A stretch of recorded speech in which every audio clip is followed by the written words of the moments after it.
are mixed. Nobody knows where it is coming from, what it is. And then I have another piece of the stack, which I have on exchanges, mostly futures exchanges, where I'm trading to manage the risk of that stack. Yeah, absolutely. And that's kind of what I was getting at, is that is the fundamental, like a lot of Bitcoiners, especially some of the maxis maybe, but then not even just maxis, that's their fundamental kind of stance, isn't it? They don't want to use their Bitcoin. They don't want to use their crypto to kind of buy random shit. We just want to hodl it and add to that stack. Yeah, like, why would I use my crypto to buy stuff when I can just use fiat? Because that's what, we're stuck in the fiat system anyway. What would you think about a token that would reflect real estate and you would gain interest on it? I think it's kind of pointless. A token, like the crypto stamp, you could buy at your local post office, for instance, and it would be a real estate in a different city or country, whatever. Yeah, I don't really see the point in that, because why not just have a central ledger that is managing these, and I can just buy it on the internet? Why do I need a crypto? Well, how would you tell that someone from Venezuela that he could buy it from a central ledger? Like, doesn't make any sense. How can these people have access to those systems? I mean, they could basically have a central ledger where one of the payment methods to acquire it is crypto. Well, if you can't trust anyone, why would you do this with real estate? I mean, real estate is fundamentally an asset that the state is granting you, so you have to trust the state. Let's imagine you live in Venezuela and you are trying to buy property in the US. Which central ledger are you going to use? I think there is none. There's ETFs. They're called exchange traded funds, and if you have like an international brokerage account, you can just purchase ETF shares. They're called REITs, real estate investment trusts. Yeah, but can you buy a $10 portion of a property? Yeah, well, not $10, but maybe like $100 that's my or point, so. because you can split up a property into like 10 million tokens, and one token is worth $1, and you can still invest into property, and that makes it kind of valuable. And there is a project already like this, and many of the real estate has already been sold. I can find it. 1 second. There are so many things I can talk about, and that's what makes me excited about Ethereum in general. Yeah, I mean, honestly, a lot of these sound like gimmicks. Stamps on the blockchain, real estate on the blockchain. It sounds like a bad ICO. The real estate itself, it works and does its job. I don't know. And it's does sound a lot similar to the REITs that Swaps just described there. It sounds starkly similar to that kind of mechanism. Yeah, you can buy REIT shares for like $100. I don't know what the minimum is, but it's something like $100 just to get a share. Yeah, but I can't buy a share if I live in a different country, because you can. There are ways of doing it. Well, is it? Yeah, it's not easy. You can do anything you want, but it's not easy. Just open a brokerage account. It's not that hard. You just have to KYC yourself. Okay, so are you saying then you're kind of lowering the barrier to entry to do this sort of stuff? Is that your kind of stance on why this is good for Ethereum? Yeah, you can say so. So what happens if a guy from Iran or North Korea buys this decentralized real estate? What happens? Well, how do you know who bought it? I presume they would KYC it, just like ICO people it's KYC. like a token you can buy on Uniswap. Then it's probably going to be made illegal in one way or another, because real estate you have to KYC the people that are buying. I'm pretty sure you don't. Like I'm not sure how they did it, but I'm pretty sure you don't. I mean, it's not legal to do that. Because you're basically allowing anyone from any sanctioned nation to, terrorist financing stuff, all kinds of shit can be involved. And when real estate is used in that manner, they have all kinds of regulations around this. There is an FAQ. I can read it. 1 second.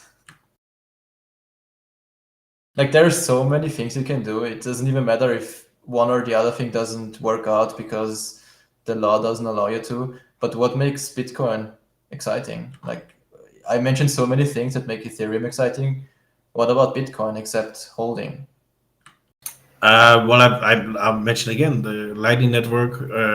But the Lightning Sidechain. Network doesn't even have value on it. The value is even less than some of the things that run on Ethereum.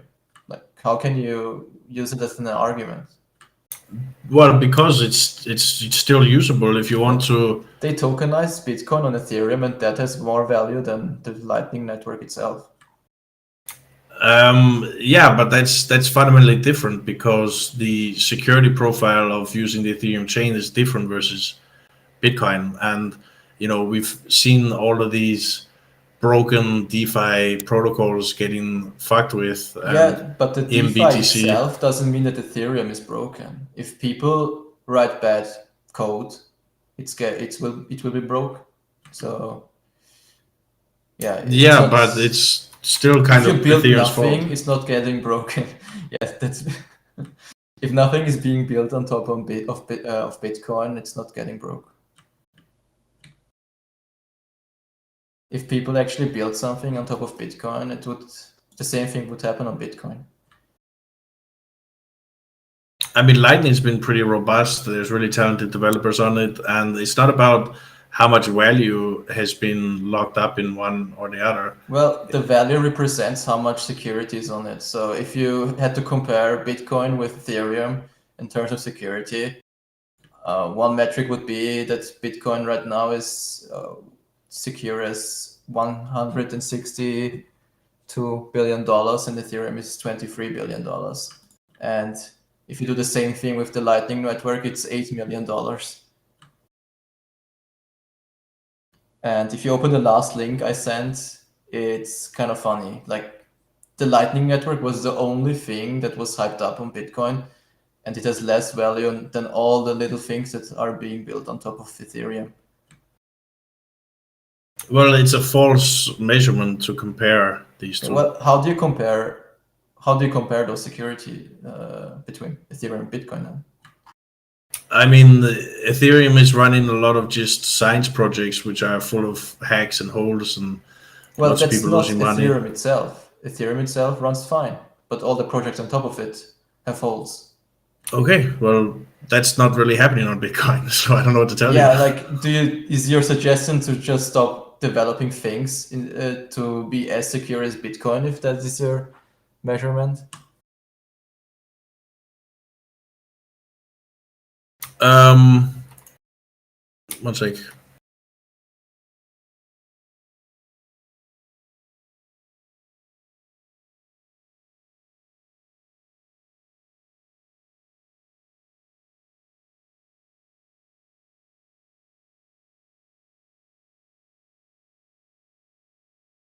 Sorry, I was trying to get the Flipper to come on, but he's stuck in some family stuff. Because he is much more vocally anti-Ethereum than I would be. Okay. But I'm not saying that people shouldn't build on ETH. I'm just saying that it's a reflection of the quality of development. I mean, the number of DeFi hacks and not to mention the DAO how hack. many hacks have happened for the protocol itself? Like, Ethereum itself as a protocol just runs fine. I suppose. I mean, there's just a mind-boggling number of catastrophic hacks that have lost hundreds of millions of dollars, from DAO years ago to various DeFi stuff and the parity hack. The DAO stuff itself is an argument. That's fine, but you could say the same about Bitcoin itself. There was an inflation bug like 2 years ago. Someone could have created unlimited amount of Bitcoins. So it goes hand in hand. Like, that's why it wasn't exploited. It doesn't go hand in hand because it wasn't exploited. Well, there was a bug in the code, and did it get exploited? Yeah, it didn't get exploited, but it was found by a Bitcoin Cash developer. So it didn't get exploited. You say it's less secure the moment it gets exploited? It didn't get exploited though. Yeah, I say it's less secure the moment it gets exploited, but the bug itself doesn't matter. I mean, the bug matters, but I'm just saying that it wasn't exploited, even if it was found by a different developer. And there's still like so many of these failed projects on Ethereum where so much money has been lost. You're still criticizing the little projects on top of Ethereum, and I agree with you. Like 99% of these projects are shit, but that doesn't mean that Ethereum itself, as a protocol, is bad, because Bitcoin as a protocol also had bugs, and just because it wasn't exploited doesn't mean that it's more secure, because you still had a bug even though the code ran for 9 years or 8 years back then.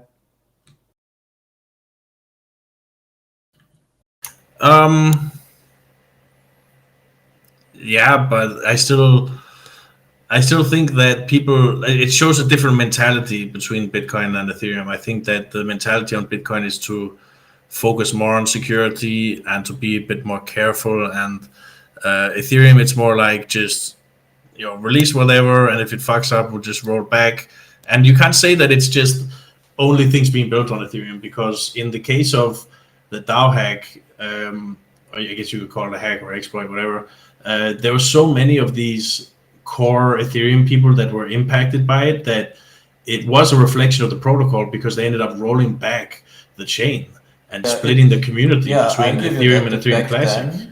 Back then it was possible, but if you look back, I think 3 or 4 years when Gavin Wood, who was a core developer back then, locked up like $700 million and tried to roll it back, he just got kicked out of the system. So even if it was possible back then, yeah, that's right, but it's not anymore. I don't think that's the EIP 999, right? Yeah, correct. Is that dead, or is that just on the shelf? Is that something that it's dead? I mean, that's a point in your favor for sure, because I remember when that news came out, because it wasn't just the Polkadot project. There was a couple others that were using the parity library for it, as I recall. So it would have been really interesting if they rolled back for that. And so that's a pretty decent pass of that test.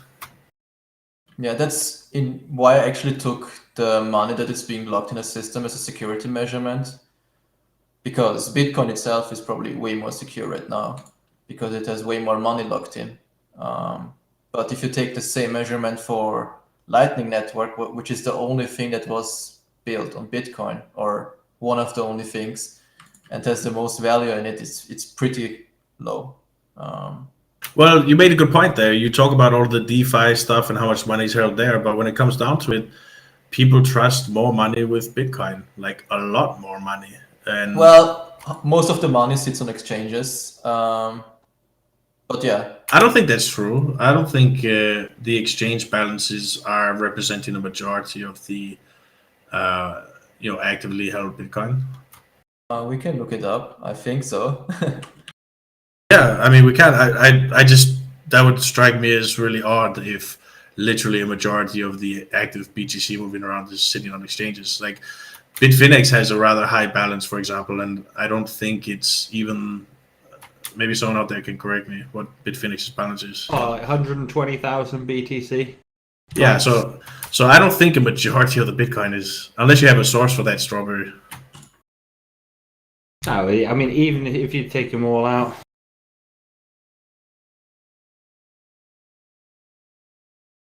Yeah, it's not the majority, but it's a huge part. I don't even think it's a huge part. I think it's just that's fuck all on those big balances. Fuck all. Yeah, because it's very, very distributed across different addresses in Bitcoin, and that's because you've got a lot of people holding. But you can't say it's various distributed amounts. because you don't have a singular large entities from a pre-mine. Well, the pre-mine for Ethereum itself also doesn't hold. Like, if you 79%. go through the accounts on Ethereum, the Ethereum Foundation holds like less than 1%. Yeah, that is such a load of bullshit. I don't know why you believe that. Joe Lubin has look. Finex is a real business making real money, right? And they have 140 employees. The Ethereum consensus has no kind of like revenue generation, and Joe Lubin said, and he's quoted in the CoinDesk article as spending $100 million a year on 1,000 employees. He just fired like 19% of the workforce. But he's paying 1,000 people a year. You don't pay 1,000 people a year to quote experiment. Just out of the money you save from flipping houses. This is obviously money that's come from the pre-mine. Well, it's also money that is provided by sponsors. If you look up the Ethereum alliance, there's so many big companies that are cooperating with Consensus. So yeah, I get your point, but there is no data to back it up. And if you go through the big accounts on Etherscan, there is data. There's a lot of data to back it up. I mean, we were looking at the Ethereum longs today on Phoenix, which holds about 3.5 million ETH. And there is 1.5 million Ethereum long on Phoenix, backed by what we believe is Ethereum collateral with good reason. You're only going to do that with mega whales, obviously from a pre-mine. That's just, this is the very nature of a pre-mine, and in a way, that's why does the longs on Bitfinex have something to do with the pre-mine? It could be anyone with a lot of money. No. You don't have 1.5 million Ethereum that you buy after launch. This is obviously what you've got a discounted price pre-mine. Just like Novogratz is like lauding it up on Bloomberg. I love the Ethereum crowd. Yeah, of course he does, because Joe, his fucking mate from college, told him to get in early on the pre-mine. They said to Vitalik, look, you got the tech, you can do the tech stuff. We've got the banking connections to help pump this coin for you. It's just the way it is. But what exactly is the criticism here? The criticism is that, of course, they want to switch to proof of stake, because in proof of stake, it's I've got the word. It's where the rich get richer, because they have all the coins from the pre-mine, so they get more and more and more. And in the end, over enough time, they basically end up kind of like owning the majority of the network. So if you kind of build on top of this, you're very, you are building. It's almost like, I would describe Ethereum as like software for a service. Okay, so if the rich gets richer on Ethereum, how is this any different to Bitcoin? Like if you have a lot of money, you can buy a lot of rigs and get richer as well. Yeah, but what Flip is saying is, by having a lot of Ethereum, you earn more Ethereum because you're on a proof of stake kind of basis, right? Bitcoin's on a proof of work. Yeah, but have you looked up the inflation rate? There's nothing to do with what we're talking about. But yeah, but I describe Ethereum as like software as a service, because if you are building on Bitcoin, you're basically building on this kind of solid foundation that is almost like unbreakable. Whereas if you are building on Ethereum, you are subject to whatever Vitalik's new direction is, whether it's going to be radiant sharding, plasma, GK rollers, whatever the flavor of the month, whatever direction he wants to take for E2 and E3. Just like with Red Hat, you pay so them incorrect. for the updates.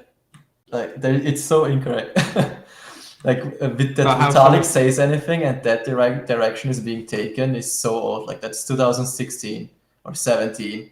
If you looked closer into Ethereum in the past few, or the last 2 years. I don't believe you, because look at the hash rate and who's mining on the mining pools on Ethereum. You're talking about Consensus, which is owned by Joe Lubin, which is part of the Ethereum Foundation with Vitalik, literally own like 75% of the hash rate. So when they say, "Oh, we've done a fork. Oh fuck, we forgot to stop the difficulty bomb. Oh, we're just going to hard fork again. Quick, get along, guys." Of course, they own all the nodes.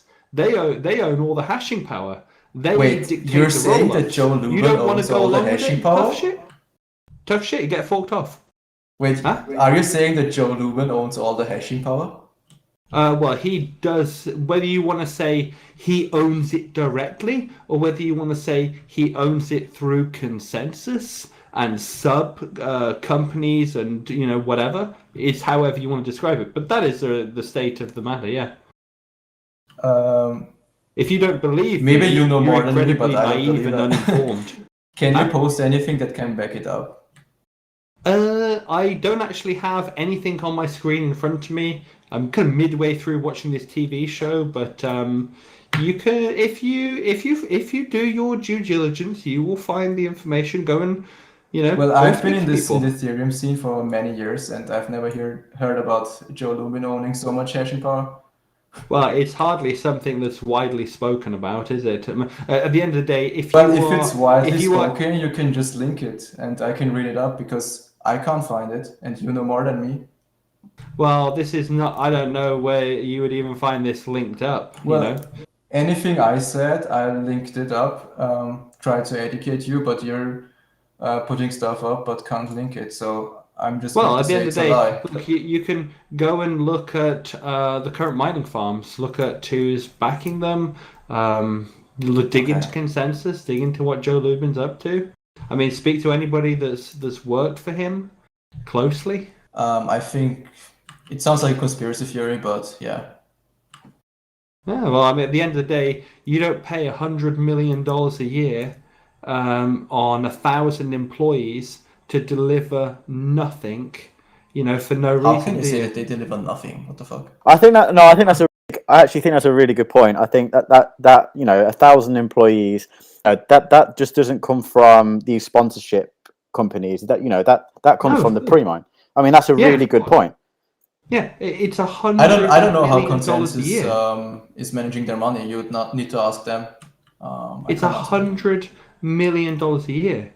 You don't get $100 million a year to blow on. At the end of the day, what has Ethereum produced that has actually been of any, that has actually seen any adoption at all?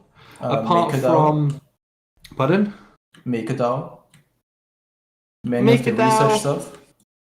I mean, I'm talking about adoption outside the existing cryptosphere. Like, say, for example, Facebook, Google, YouTube. Nobody had to tell you to use Facebook. Nobody had to tell you how to use Google. Nobody had to tell you to use YouTube. You just did because you wanted to.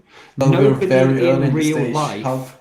How can you expect someone to do this if we don't even scale at all? Like any of the blockchains don't scale. So how can you expect mass adoption? That's the whole. Yeah, exactly. But even if they did scale, right now there is no demand whatsoever for CryptoKitties, for blockchain-based gambling things, for MakerDAO or any of this. There is zero adoption and zero demand outside the existing little microcosm of guys that are in crypto. So if you're spending $100 million the same thing a applies year, to Bitcoin as well. So, well, the difference between Bitcoin is it is 8 times larger market cap, doing 10 times more volume, is incredibly widely distributed, it's just a thing to and trade. has a history of it's trust. just an asset you can trade, but that's nothing that produces value at all. Yeah, you can trade anything. You can trade hacks as well. Through time, it becomes more trusted because the longer time goes on that it doesn't get broken or changed. Well, the trades are being done on a centralized exchange, so trust doesn't even matter at all here. If it was traded on a decentralized exchange, you could argue that people are actually trusting it, but since they're just trading a ticker on an exchange, it doesn't even matter what you trade. What do you mean a centralized exchange? I mean, there's plenty of exchanges. Yeah, like all the exchanges Bitcoin is being traded on, is be it BitMEX or Coinbase. He's arguing that Bitcoin has trust, but all the trades are being done on a centralized exchange. So yeah, but you don't have to just trade on. There's nothing stopping you from not using exchanges, right? Well, his argument was that it has volume, but all the volume are on centralized exchanges. So yeah, I don't get the point. At the end of the day, no technology exists to do a decentralized exchange right now that anybody's going to want to use. Well, it doesn't right now. That's just reality. It doesn't right now. No, it doesn't. So you're saying, everybody's doing... But what is Bitcoin doing to change that? What is Bitcoin doing to change that? Well, there's already an exchange called Lightning Network Markets. And how much volume does it have? If Lightning itself has 9 million. Yeah, at the end of the day, this is very, very early adoption. Well, you You know, give this- Bitcoin time and argue that it's still early, but when it comes to Ethereum, you say, what the have they done? Like, what? No, what I'm saying is Joe Lubin is spending 100 million a year on 1,000 people. Okay, let him use his money. Like, Yeah, what does that even matter? Hear me out for a second here. If you're spending, imagine that, let's just say you had $100 million a year that you had from the fruits of your labor, hard work. You've actually got 100 million, right? That you're willing to spend every year. When you spend that money, because you worked hard for it, you actually want to see a return on that investment, right? You actually want to see people go out, use that money, and deliver. If they take $1 million off you, you want to see them return 1.2. Now, the thing is Joe's been spending this money now for quite a few years, and the reason why he keeps laying people off is because it's starting to bite. It's starting to bite the fact that he keeps paying out these money, but nobody is delivering any project which actually delivers any results or real adoption. By And results, so you at some mean point, like MetaMask has some- 1 million users. How is that not what adoption? has 1 million users? MetaMask. I don't know about MetaMask. Well, that's I know the that's thing. I the don't know biggest how project they have built with Consensus, and you're arguing that Consensus is using their money even if you don't know their products. What the fuck? Yeah. No. I've used the MetaMask Chrome extension, but how does MetaMask earn Even any if you money? visit the front page, it says how many users all of their products have. 1 million MetaMask Yeah. users. I'm not interested in their propaganda, but how does MetaMask earn money? Why does it need to earn money? How do Bitcoin developers Okay, earn because this is a money? really because Flip is important talking point. about output. So you're a software dev, right? You're a Strawberry. You're a software dev, yeah. Yeah. Right. So I'm a software dev as well, and where I work, if you're spending, as Flip is saying, there's management, there's structure, there's hierarchy, and people are investing. Either you've got some sort of investor, whether it's a CEO or whatever it is, they're putting their money to work, right? And if you don't have a tangible output at the end of that, then it starts to bite, is what Flip is saying. So he's got 1,000 people, and you're pointing to a few But projects here and how there. is this any different to Bitcoin Core Team? Like, they get money as well. Okay, and this is what very the- different to the Bitcoin Core team, and I'll explain Yeah. why. The Bitcoin Core team is funded by people who work either voluntarily because they support the idea, or maybe they are sponsored by people or organizations that benefit from Bitcoin, like Bitfinex contributes towards Bitcoin Core development. They also support Lightning development because they benefit and reap the rewards of Bitcoin, so they put back into the ecosystem. Now, so they do so voluntarily and from their own profits, right? The difference with Consensus and Ethereum is that the projects, like the conference you went to, the hackathon, all this is supported not through people like companies who have benefited from Ethereum, but from the pre-mine, from Consensus's and the Ethereum Foundation's pre-mine. So they use this money to support all these ideas. And like I said, when you're paying 1,000 people a year at $100 million a year, after, it doesn't matter how big your pre-mine is, you have to start scaling that back. We saw a 20% layoff just last month. I think 6 months ago, we saw another 20% layoff. And at the end of the day, I said to you, yeah, okay, fine, I've used a MetaMask browser extension, but how does it earn money? And you said, oh, why does it have to? Well, because if you're shelling out money, you can't just shell out and shell out and shell out and not see anything come back. And that's why it's starting to bite. But you apply because the at some same point, logic you've to the got to see Bitcoin some Core team return as on well. that investment. You applied the same logic to the Bitcoin Core team as well. You said that they're working voluntarily.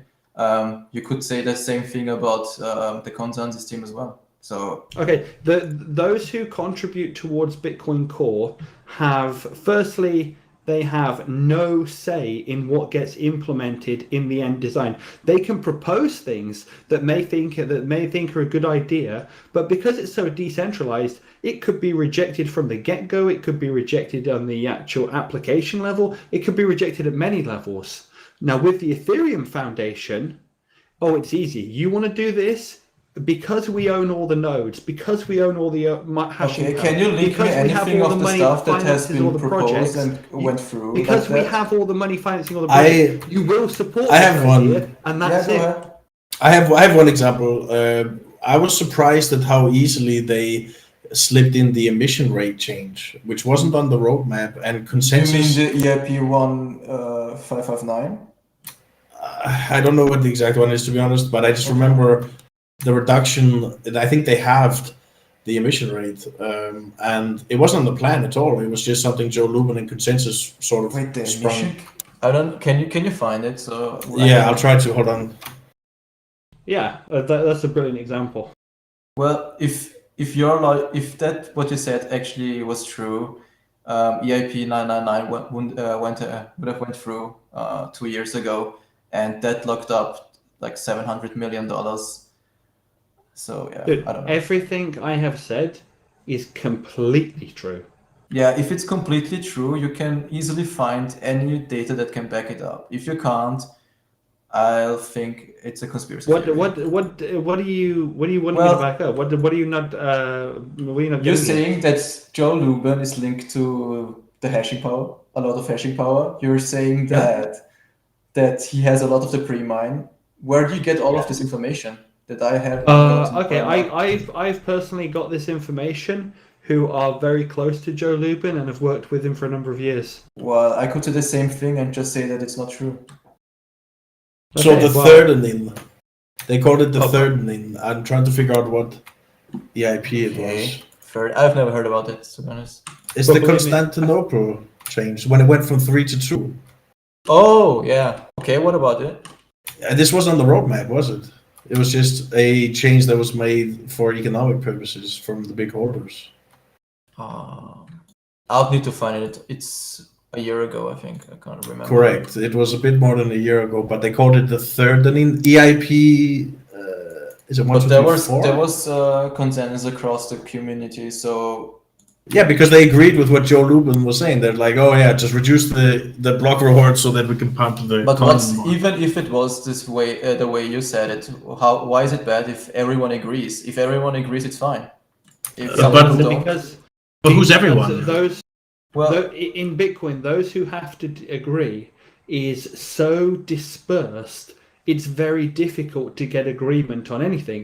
yeah, And that's what why makes- nothing that's- is being done. Like But okay, fine. But that also makes the protocol fucking solid.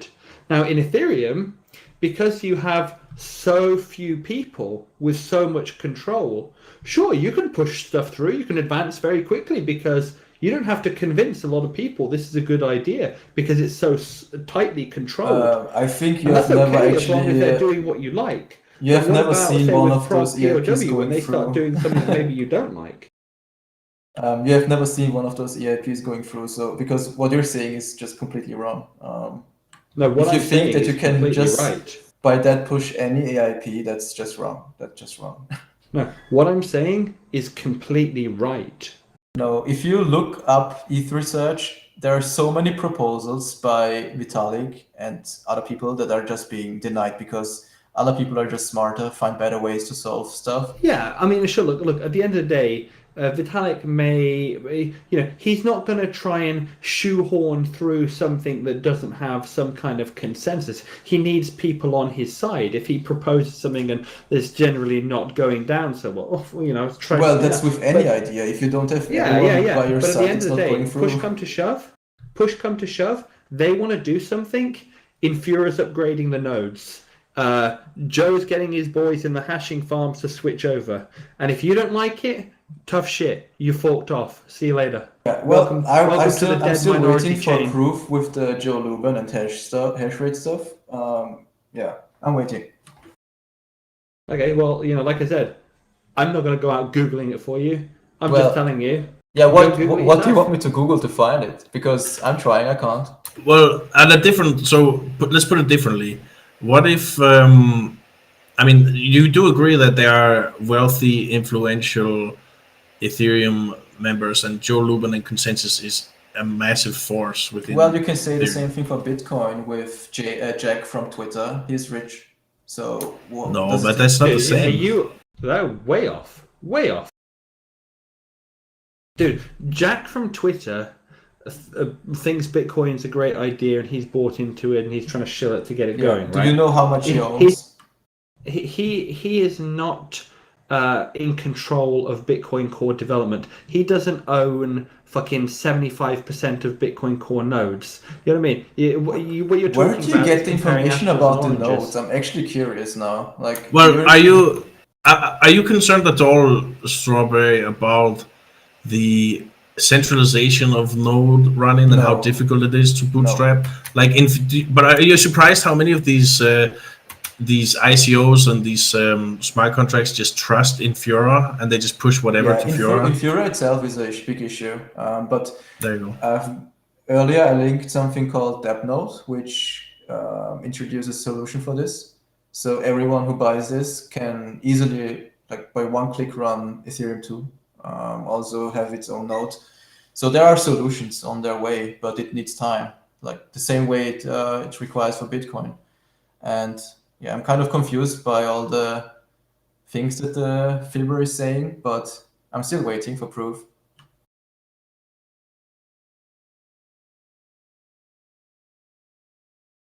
I mean, so you agree that there are issues scaling on the current proof of work chain and with decentralization using the Fura and stuff, but all of this stuff gets solved with proof of stake. That's what you're saying?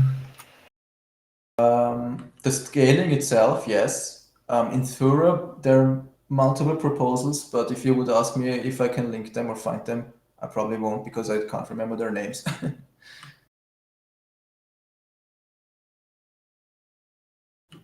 And to be honest, I think once Ethereum moves to proof of stake in a few years after that, Bitcoin probably will too.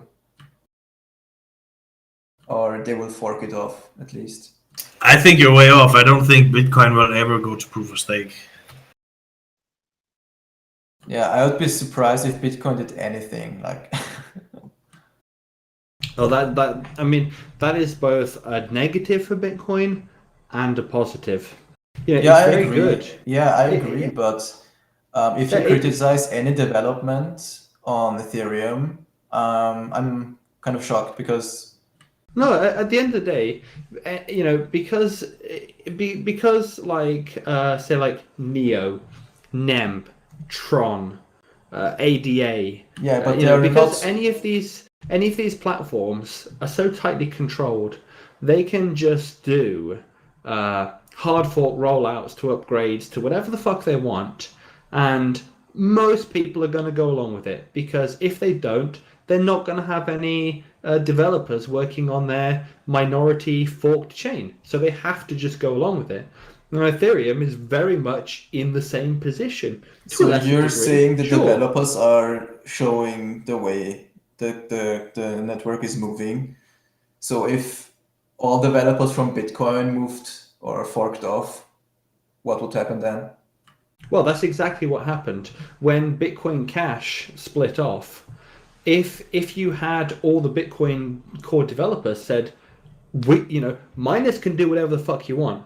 We're actually going to put all our effort into Bitcoin Cash. Well, you're saying the miners forked off, but I'm talking about developers. Well, so if all the Bitcoin core developers I'm talking about developers. I'm saying if the miners said we're going to mine Bitcoin chain, and all the developers said we're going to go and work on Bitcoin Cash chain, you're probably going to have a big fucking split because there's no point staying on a chain which has no developers and no development. The developers are a really important, integral part of that equation.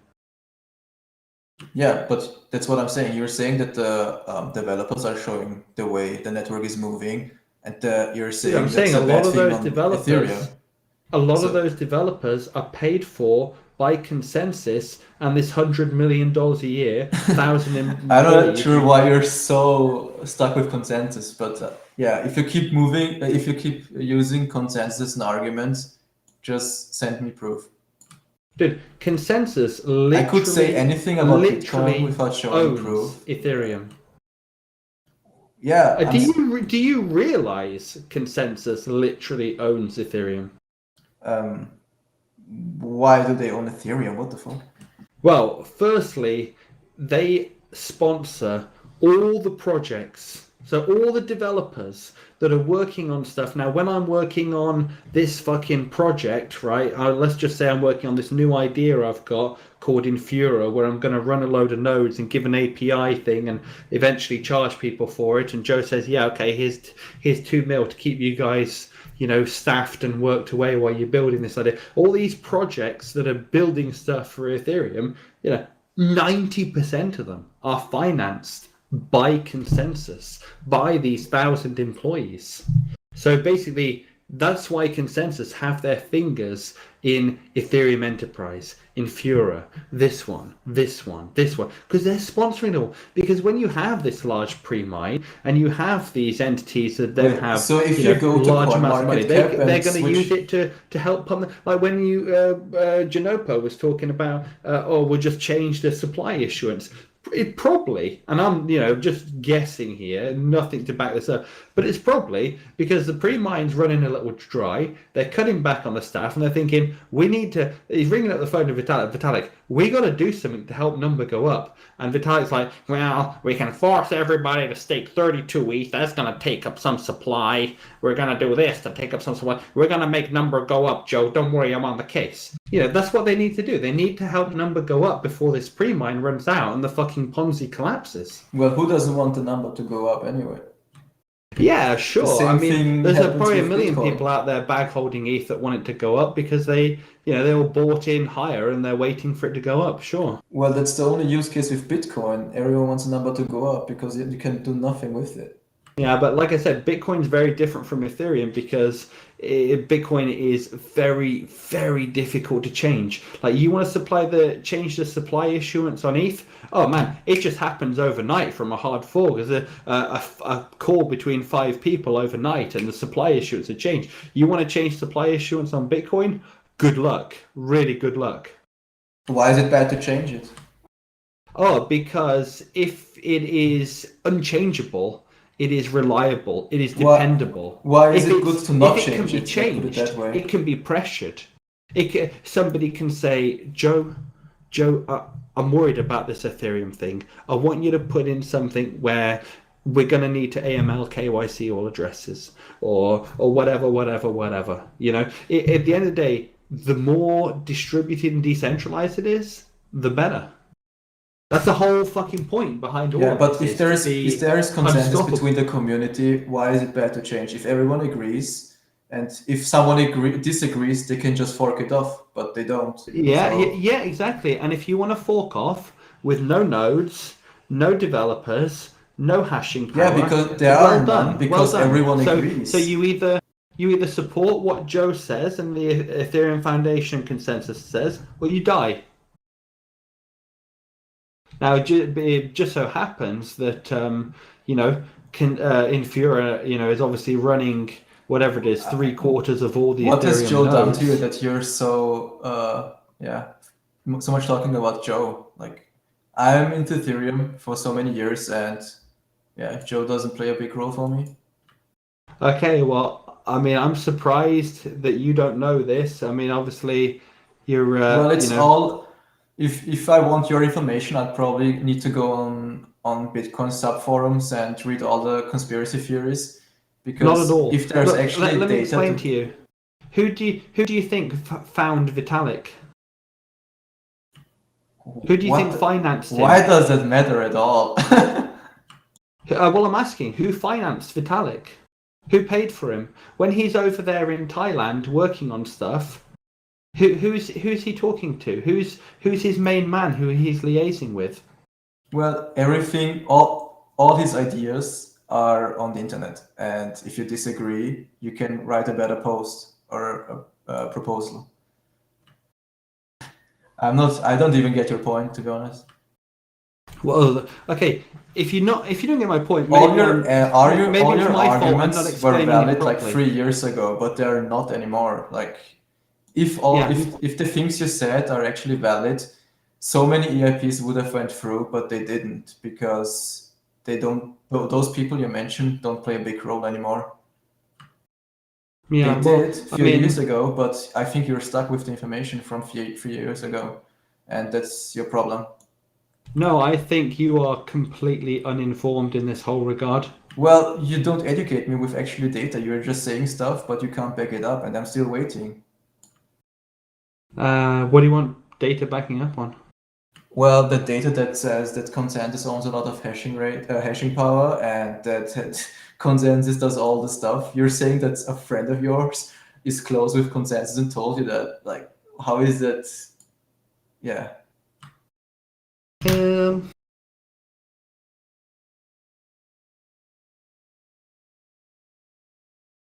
I mean, there's one article there. There you go. Ethereum co-founder Joe Lubin, crypto net worth $1 billion to $5 billion. Yeah, Okay, no pre-mine payout there. Yeah, so just because he owns a lot of money means that he owns the hashing rate? No, it means that he has a lot of money to finance stuff that isn't making money. So if you have 100 mil, you can't so pay you're out saying 100. he's supporting the ecosystem. Why is that? Yeah. Now the thing is, if your money has a very low cost base, it's like if you worked your whole life to make 100 mil, you're not going to spend it in 1 year on a bunch of projects around the world by people who are experimenting and yielding nothing, right? If you put in $1,000 and now you've got 100 mil, but your cost basis for that 100 mil is so low, you can afford to continue to contribute towards it because the money was basically free, and that's what happens with a pre-mine.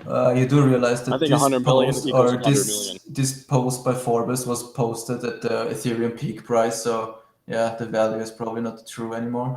Oh, they're hurting. That's and why the they're laying net people worth off. so if I find anyone with a net worth equivalent to Joe Lubin's, does that mean that they own Bitcoin's hashing rate or anything that is being built on top of it? Do they own Consensus? Are they why does it owning like the Ethereum Jack, Foundation? the guy Do they from own Twitter, Infura? is Do they using own has 3/4 built of Square. the Ethereum nodes? Where is the proof for the nodes? Like, do you just say that because you believe it, or is there actually data No, backing I it up? remember when there was some analysis done on Twitter a while ago with regards to that upgrade, and Which the upgrade? one Janopo was talking about, the thirdening, with the thingy change, where basically it changed. The proposal was put forward, edict by group phone call between about 5 people, and the number of nodes that went. That rolled that out within 24 hours was why is like. that? So you believe just because people can upgrade within 24 hours that a central guy owns a lot of them, or what? Well, we know that Infura owns a lot of nodes. Even This if is they not- do, just this because is not people can new. upgrade their nodes very fast, that means that someone owns a lot of them? Yeah, well, what it means is that you have, the cost to run a node. This is why Bitcoin is very focused and committed to keeping the cost to run a node low. The cost because to run a with node. the increase in cost to run a node increases centralization, because then you have fewer nodes, fewer people checking the rules, and when you have fewer people checking the rules, you can change the rules more easily, just like we saw with the thirdening. I think the Ethereum node is around 250 gigabytes. So if you can't afford an SSD, you probably won't be able to run a Bitcoin. What, you think an Ethereum full node is 250 gig? Yeah. Well, why do you think that so few people choose to actually run a node and they rely on Infura? Well, there are like 10,000 nodes, and I think on Bitcoin it's like 15.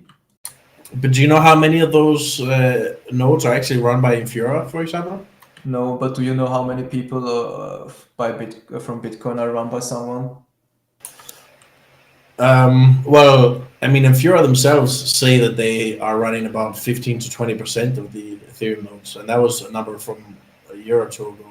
And I think it's kind of concerning for example, I'm a big Bitcoin fan. That's my main holding, and I am concerned about the fact that Jihan Wu is so influential in the production of ASIC miners, which are dominating the mining in Bitcoin. I find that to be a disadvantage for Bitcoin. It's something that I've argued against since 2013 when ASICs first came around. I thought it was a big problem for Bitcoin to have centralization in mining.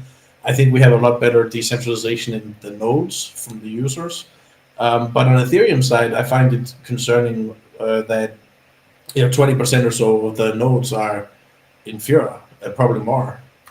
And why, if it's so easy to run the nodes, then why is it that so many of these projects are not running their own nodes, but they're using Fura APIs instead?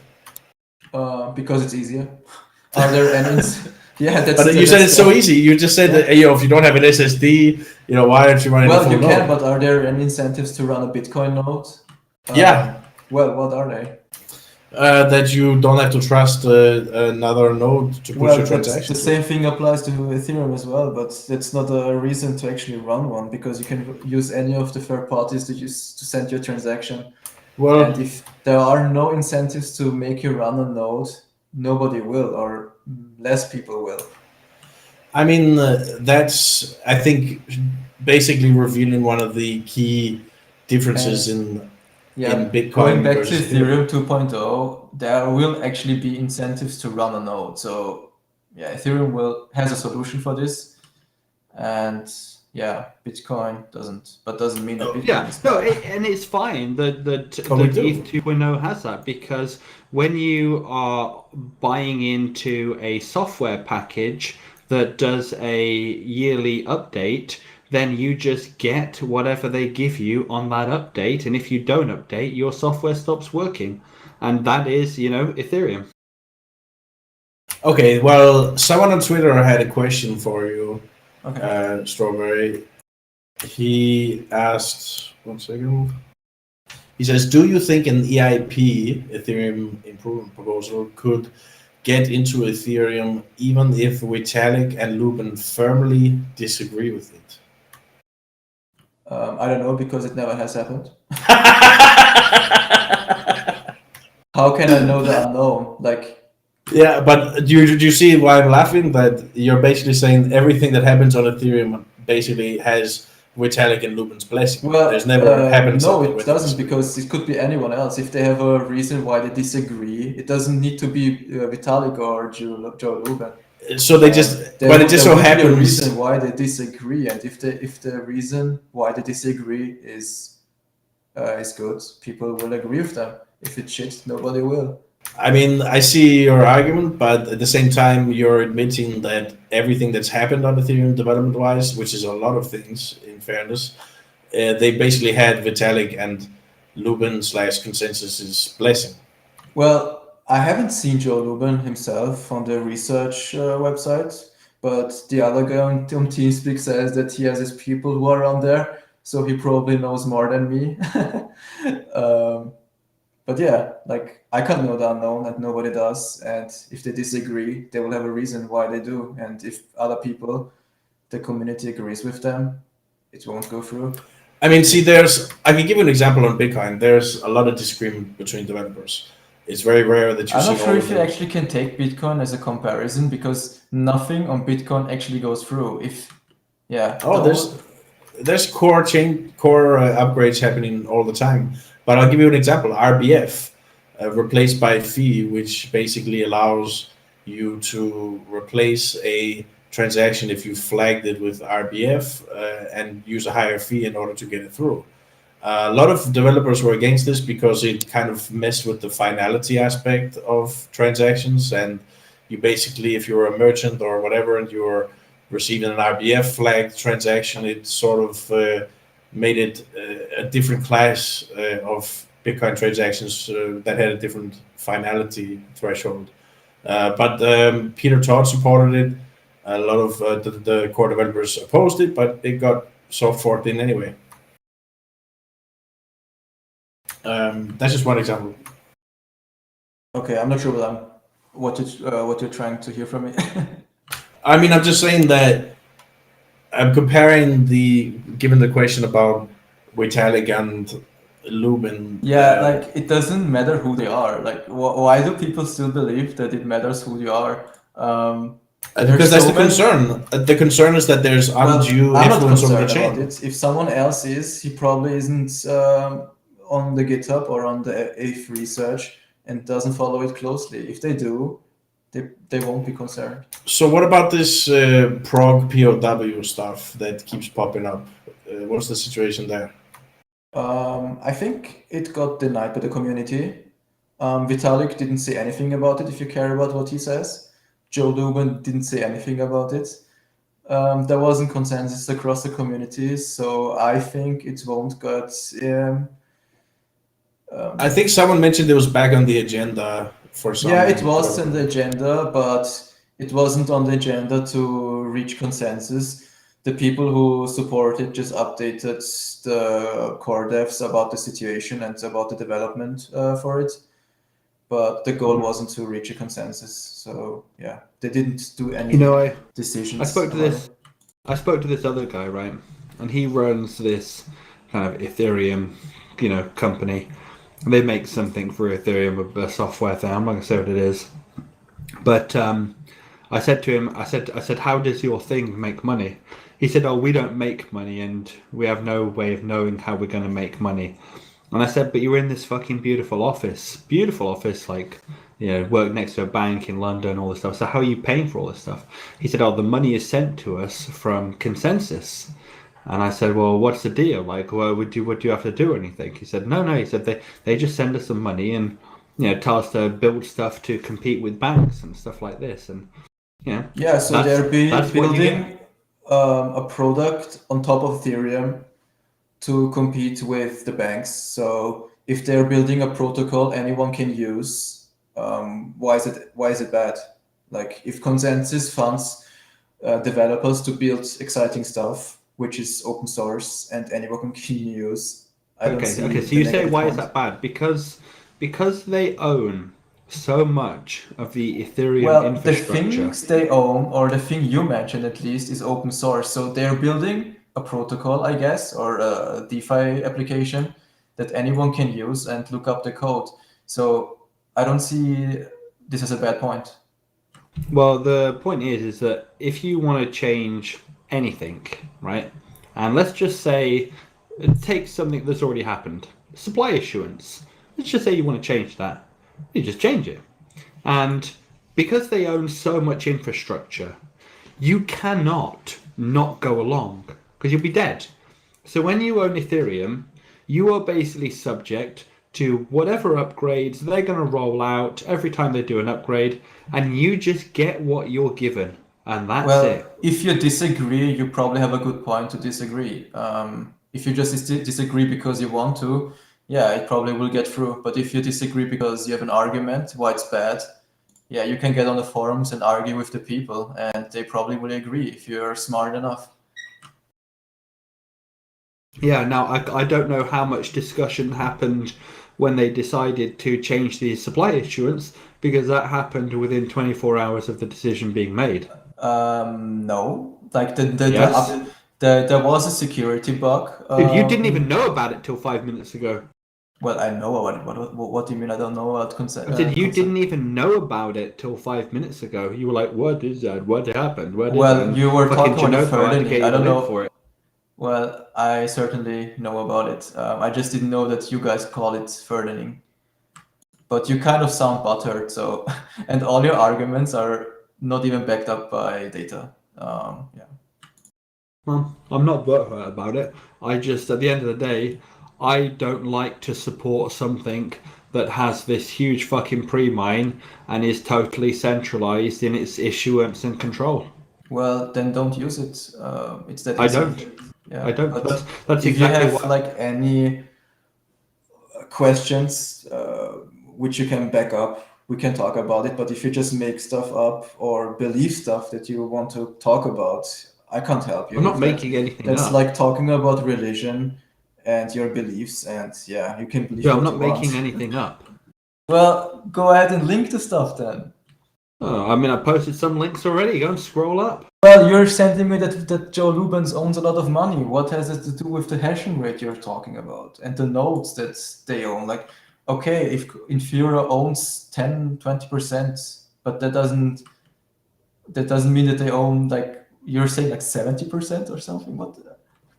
Vlad himself even said that Ethereum is basically, dude, you can have a look on the Ethereum blog itself that actually says, and I linked this a while ago, it actually says, on our current path, we are heading towards complete centralization of every aspect of Ethereum. This is up there on the Ethereum blog. Bitcoin doesn't have a website, by the way. Ethereum does, and this is on the Ethereum blog itself. Probably paid for by consensus, I imagine. Where? Ethereum.org or whatever it is. Do you know who pays for that? I was asking where the stuff is, what you mentioned. You want the link to that blog post? Yeah. Fucking hell, has anybody got a link to that blog post? What I'm talking about? Oh, fucking hell.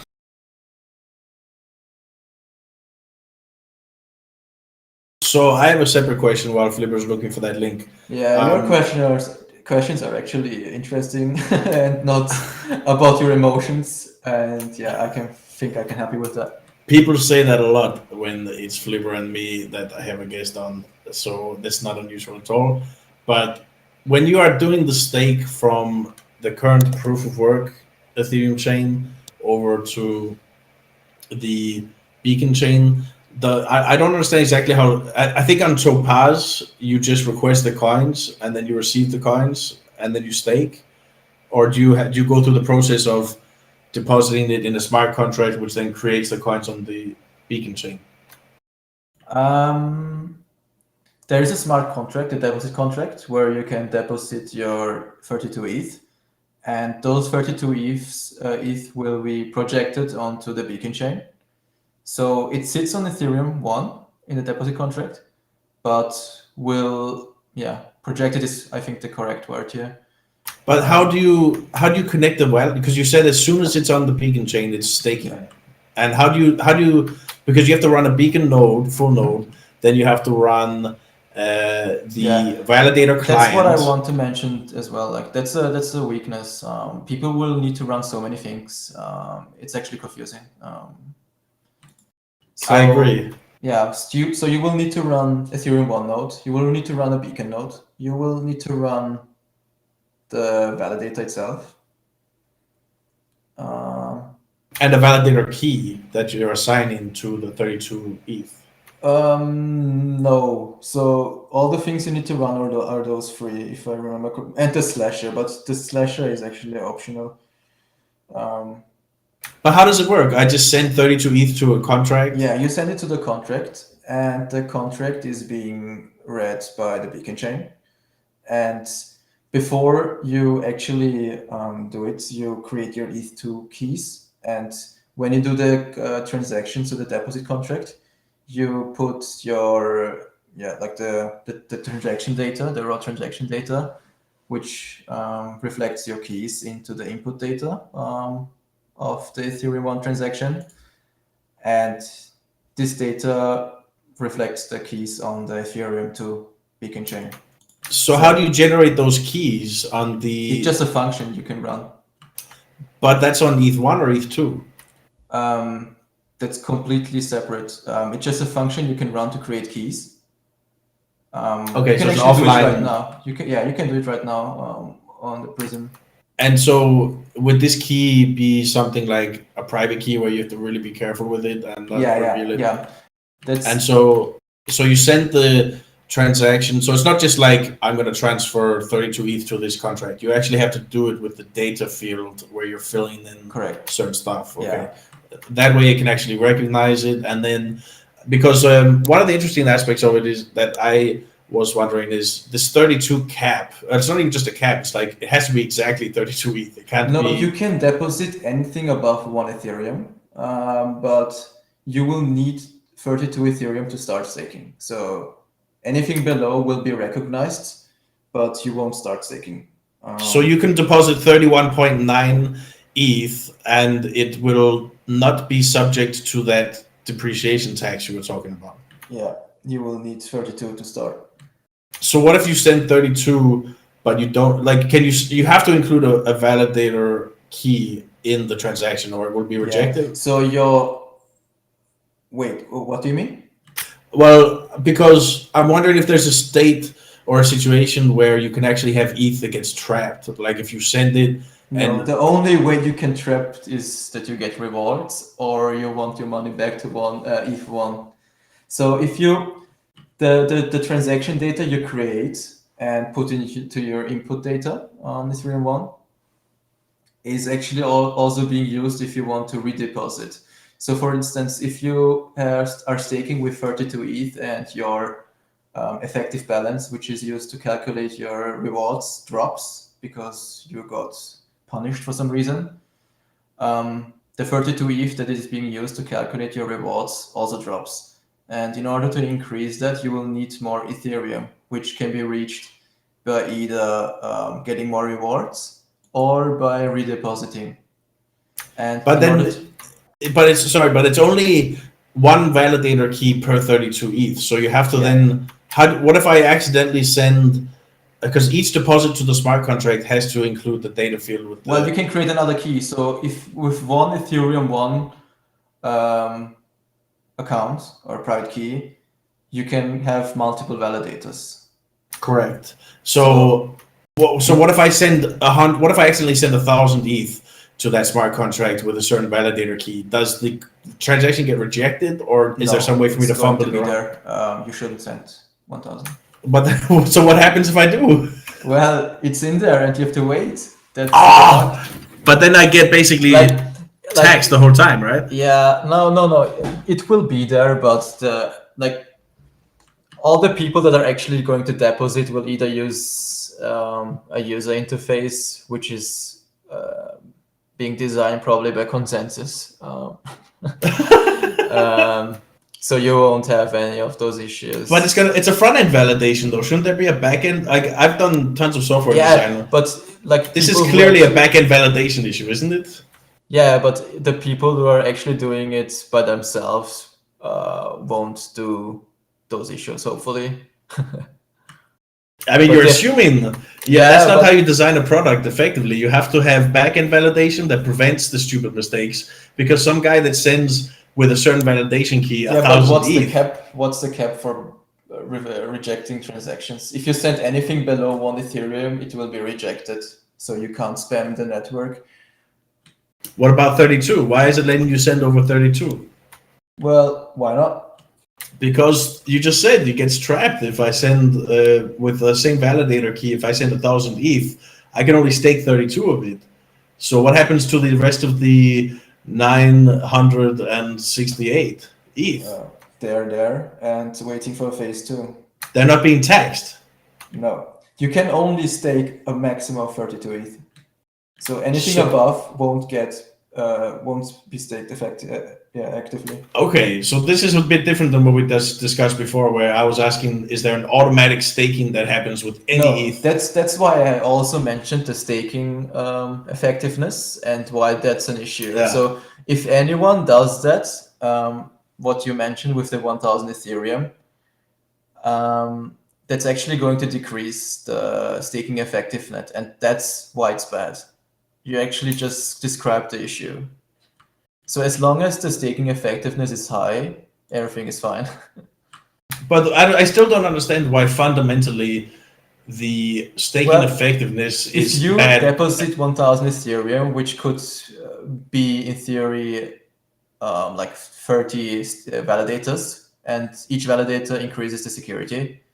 If you instead just do one deposit with 1,000 Ethereum, you just took away the chance to have 29 more validators. Yeah, I understand. That's more of a measure of potential security that's not being realized, but it's not less secure than if you have a lower, like the example I used when we first began discussing this, where you have 60,000 validators and a staking effectiveness of 99%. But then if you have 500,000 validators, it doesn't matter what the staking effectiveness is. As I understand it, it's still an order of magnitude more security because of the number of validators. You have to fit into the extreme. So imagine some guy owns the whole supply, which is like 100 million Ethereum, and he does a single deposit, and it's just one validator for the whole system, and that's bad. So yeah, I mean, I understand the extreme and how that's bad, because then the validator can cheat. And there's probably way more into this, but yeah.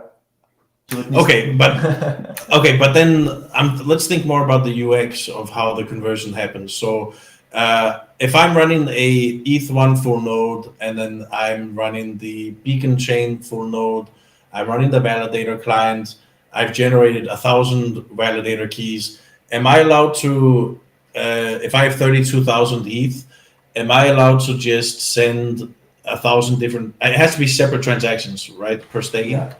So I generate 1,000 validator keys, but I have the same private key with, let's say, 32,000 plus change for handling the transactions. And then I send out 1,000 separate transactions to the smart contract with the validator keys. Is it the computing power based? Am I able to run those 1,000 on one validator client? Or so you're asking for the bottleneck of running validators? Is it? Yeah. The heaviest thing about Ethereum 2 is the beacon node, which is right now around 1.5 gigabytes of RAM. And the validators themselves are very lightweight.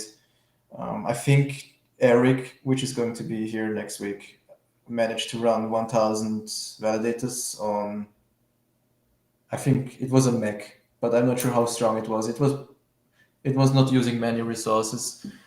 So the concern won't be to have a too weak computer to run those validators.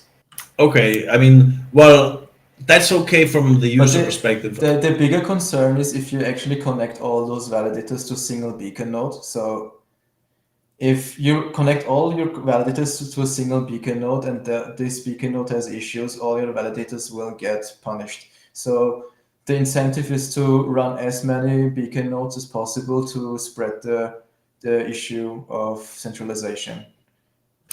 Yeah, and I noticed that on the Topaz testnet that's going, there's quite a number of addresses which seem to have issues, quite a number of validators, I should say, which are having issues where they are getting penalized. I don't know what the percentage is exactly, but is that some indicator of how stable it's going to be? Or, I mean, how likely is it that people end up having a downtime or some kind of issue which leads to getting penalized?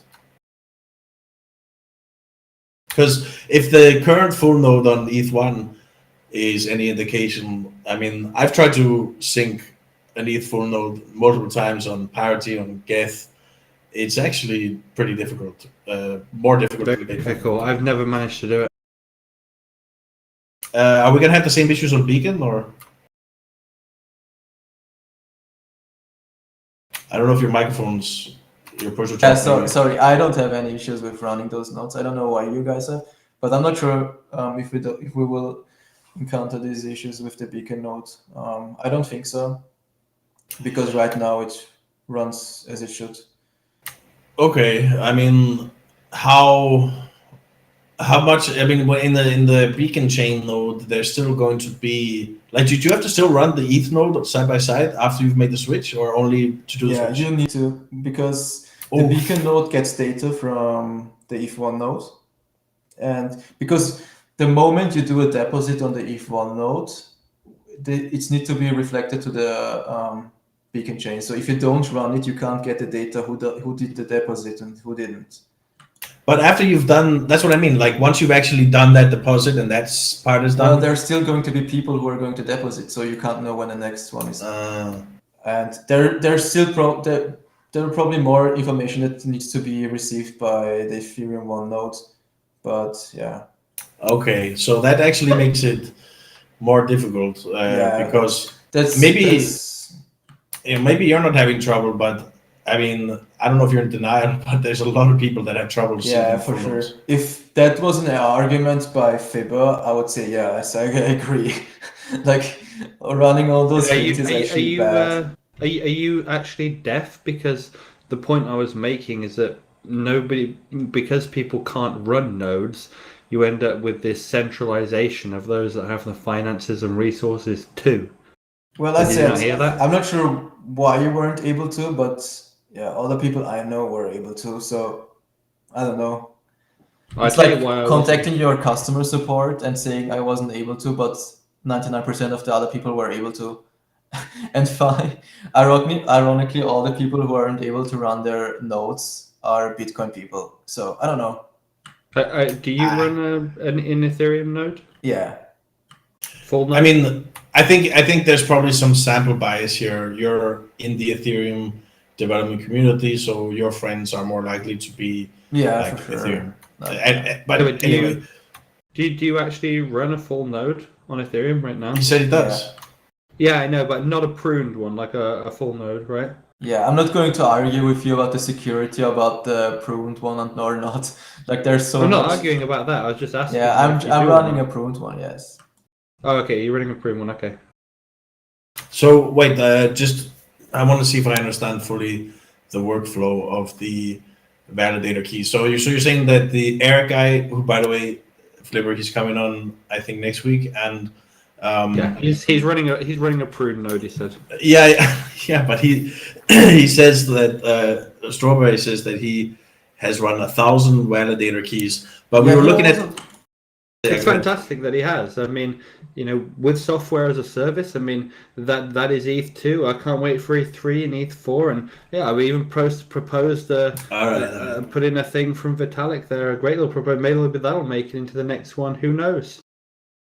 I posted it, but him posting that is not a real world case. Like you won't ever run that many validators in a single. Yes, but okay, but here's where I wanted to make a different question, because for normal users, I agree it's probably not going to be that high, unless you're Joe Lubin maybe.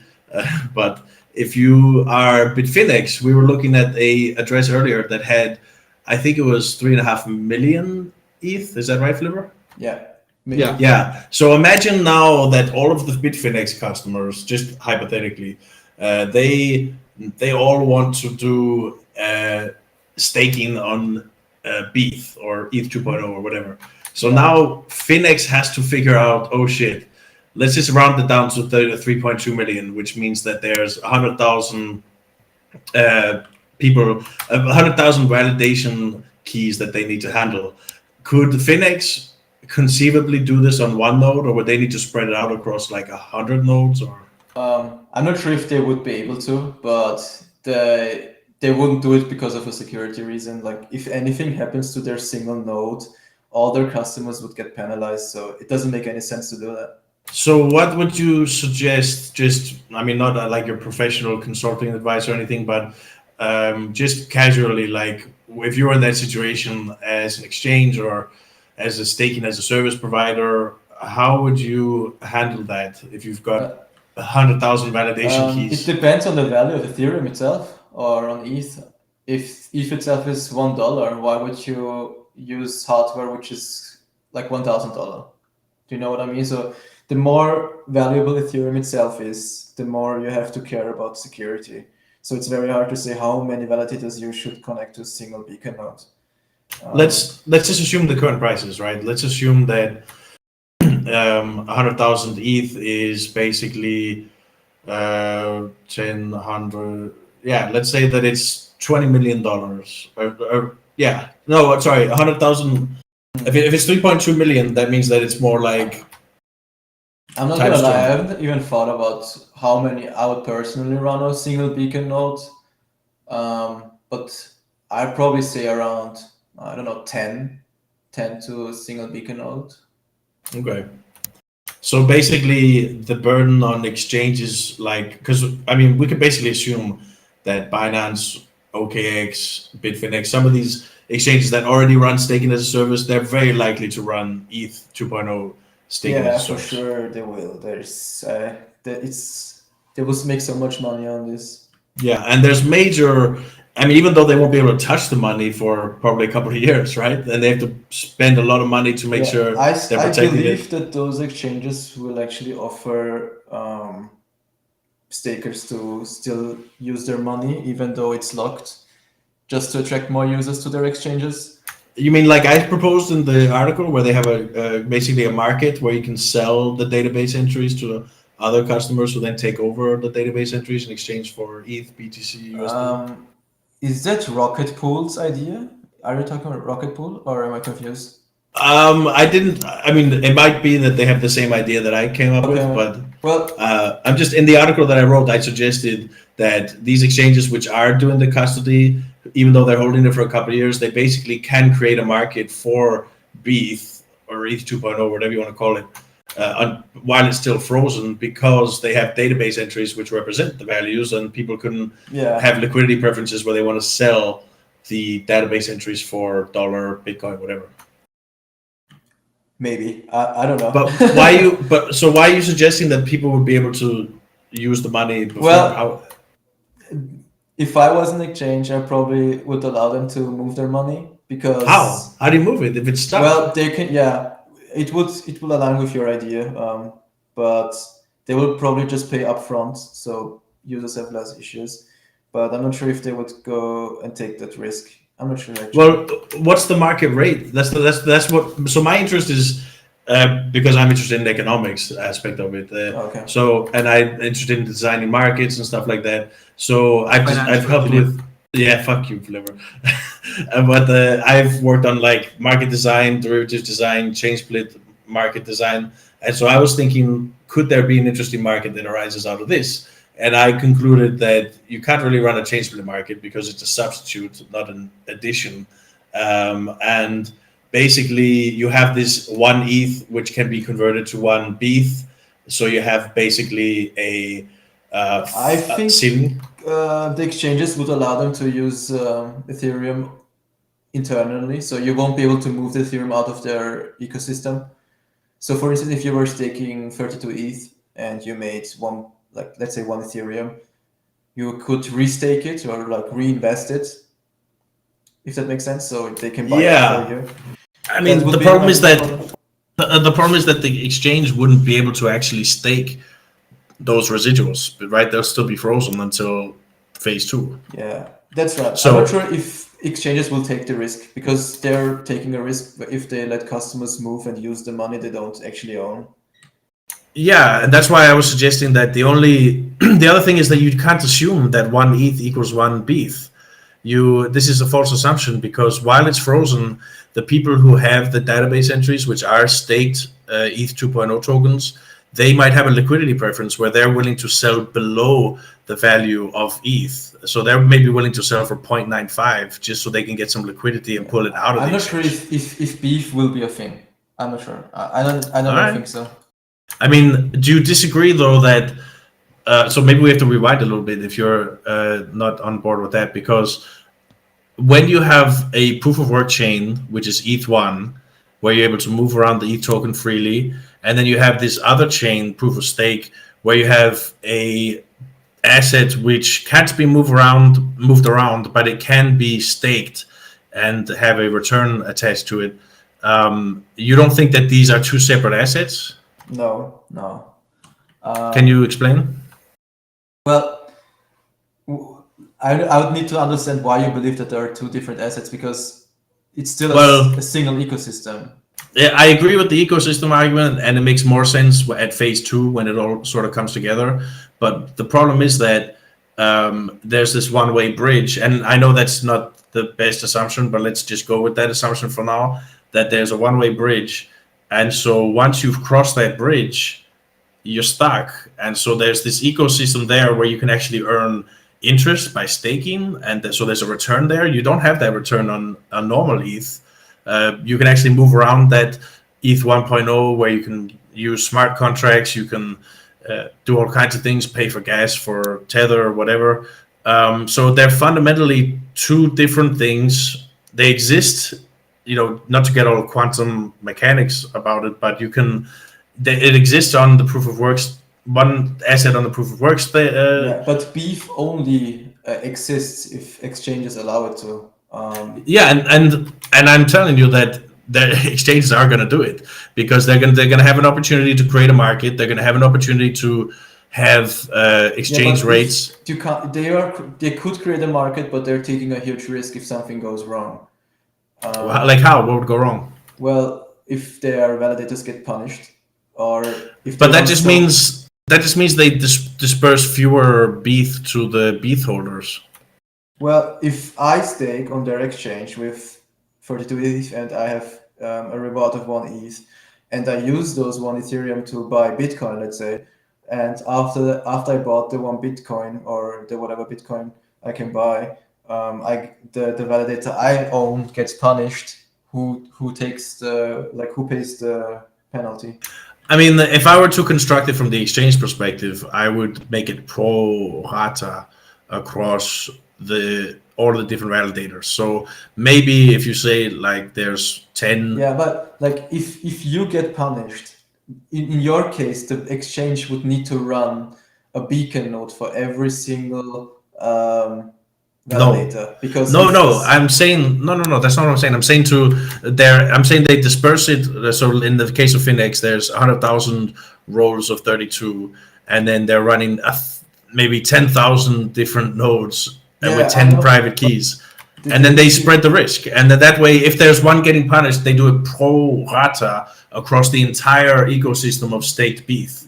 The issue is that if, let's say, 10 validators are connected to a single beacon node and this beacon node misbehaves or has issues, all those validators get punished. So that's not an issue, though, because that's only 10. Well, they would need to run even more beacon nodes. So it's not as easy as you believe it is. No, it is, because if you have just one node which is affected, that's 1 out of 10,000. So you can just spread the penalty across all of the BETH and all the other nodes. And then the reward similarly gets spread across all of them. So it's not, you're basically in a situation where those database entries that are created once someone converts Can I ask you something? Do you believe that if those exchanges actually allowed stuff like that, would they be more decentralized than mining pools?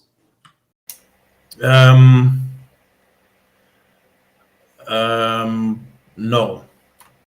Why?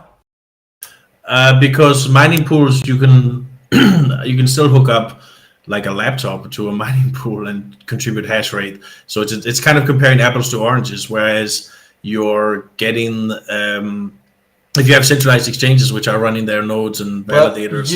I told you that you don't actually need to give your ETH to the exchange. There will be ways where you can stake by owning your ETH. Like you won't give it to someone. You still own it. Yeah, but I get what you're saying, but I also understand crypto users, crypto traders. They're not going to want to fuck around with whatever proposition you have. They're going to trust Binance, they're going to trust Bitfinex, and they're going to let them handle it because that's what they want to do. I've seen them trust fucking hundreds of millions of dollars to these exchanges to handle forks, airdrops, this and that, and they're going to do it also with ETH2. It's no different. Yeah, but you don't believe that if those exchanges actually have to think through all of how they will manage the nodes and how, like, all the backend stuff, don't you think that actually contributes to the decentralization? Or do you still believe that even though they need to do this stuff, it's still centralized? So contribute to the decentralization. I mean, I think that they might consider, like what you said, running maybe 10 validator keys to each node, and then they would spread out the risk that way. But I don't think they would adopt one of these tools that you're suggesting in order to make I'd have to read more about, honestly, how these tools you're talking about, how they work. It might be a game changer in this regard, but I have a feeling that the Binances and Bitfinexes out there will run their own nodes, run their own hardware, and figure out how they do the risk themselves. And they can do it. It's all the maths adds up fine. I don't think there's that much risk because they will have a certain amount of database entries that get created. They'll create more database entries pro rata to everyone that's involved in the staking. And they will be able to deduct in the event of penalties in a similar fashion. So they're never in a situation where they owe money, because anyone who's selling the database entry of BETH on the exchange to someone else, like for Bitcoin, they are basically selling to another user who's inheriting the database entry where they're going to get staking rewards or be penalized. So they're never in a situation where you can take out a database entry or kill a database entry. So it's basically a token which you can trade, like a database entry, not a ERC20 token style token. It kind of represents the idea what I mentioned earlier with the property. So if you sell beef to someone else, you kind of own the validator. If that was the idea. It's So- I think I'm trying to describe it and look at it as a trader, and I think you're looking at it from a developer perspective. Well, if I sell you beef, you technically own my validator, right? Is that the idea? Well, no, because what if it's only 1 ETH or 1 BETH that you are selling? That's not enough for a validator. 0.1. So Well, if I that- stake through an exchange, I probably won't need 32 ETH because they will just sum up. Exactly, yeah. So you don't look at it as a per validator thing. You just look at it as a claim on the pool that the exchange is running, which allows you to access the staking rewards. Yeah, you're entitled. You own 5%, so you're entitled to 5% of the staking rewards for the pool. And as for what if the pool gets attacked or punished or whatever, you just put a delay on it, don't you? Just say you can't spend what's come in for 10 days or something after it comes in. But the Flipper, it's better than that, because those database entries cannot disappear. They can only be penalized, but they can only exchange hands. So you're never in a situation where there's like a race condition where, oh no, we penalized, but we can't find any database entries to penalize. The database entries, once they've been converted, they're there until phase 2. Do you believe the value of beef will be less than Ethereum itself?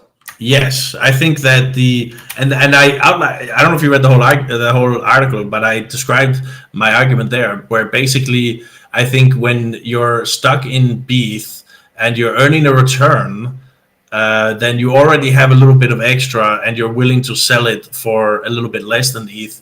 And there's the concept of liquidity preferences, where you're thinking, all right, I'm stuck in this BETH on Binance or on Bitfinex, and I've got to sit in it for years before I can actually do anything with it. I'd rather just sell some and have some ETH that I can move around and do whatever I want with. I don't think that trading beef across exchanges would make sense, because if Binance owns, let's say, 100 validators and they issue 100 beef or whatever the amount is, it wouldn't make sense to allow those users to transfer beef to another exchange. I'm not suggesting that. I'm saying that I'm saying the opposite.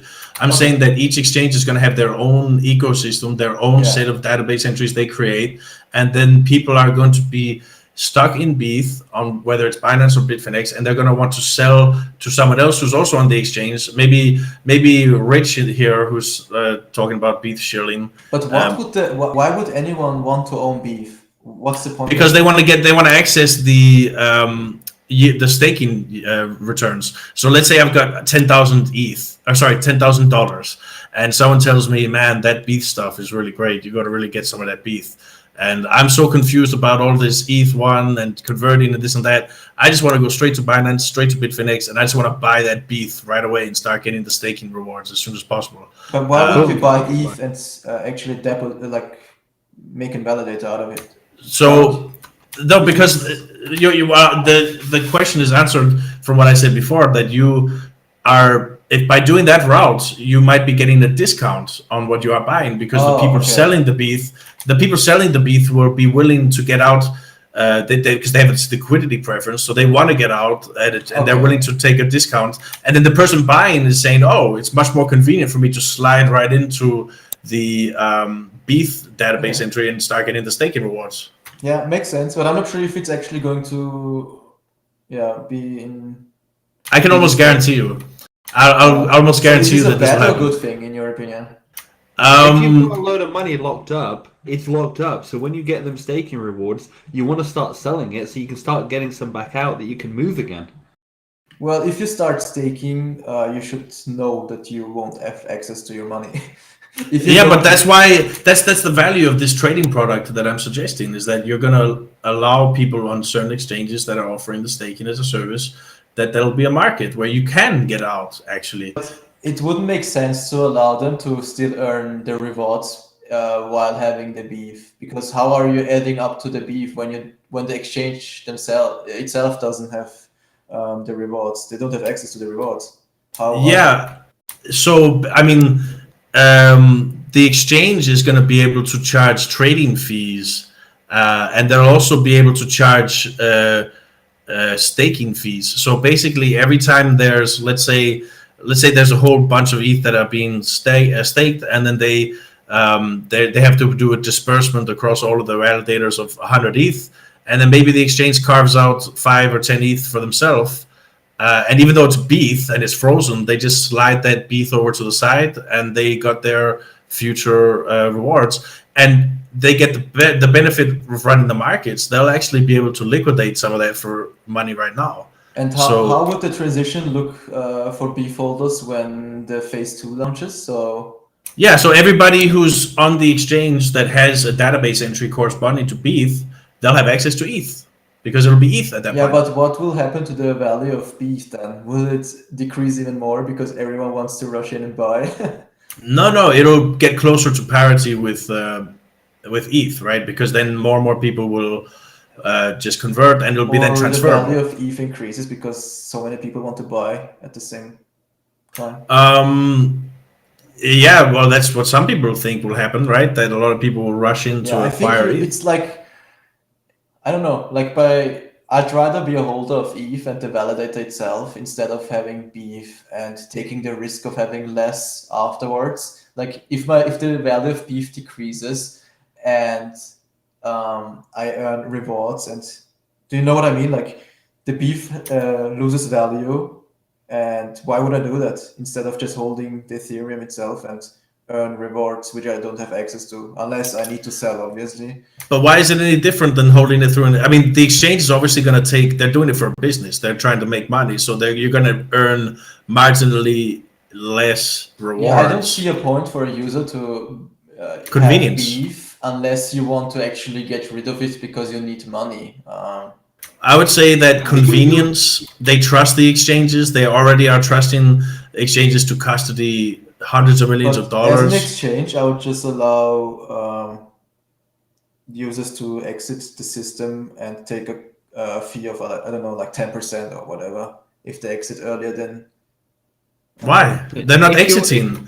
They're selling off the database entry. They can create a market of BETH versus USD, and then anyone with dollars on the other end can just buy into the database entry and own the access to the staking rewards. I mean, is that I get your point. Yeah. I don't know if it's... I'm telling you, it's going to happen. Be attractive it for will happen. That is exactly the way it works. I mean, I already see it now. Yeah, exactly. I'm glad that someone can see it. But I think that Strawberry, what you are missing, and I think this is because you're more on the developer side, that you're thinking of things like decentralized with dApps and doing things on your own like that.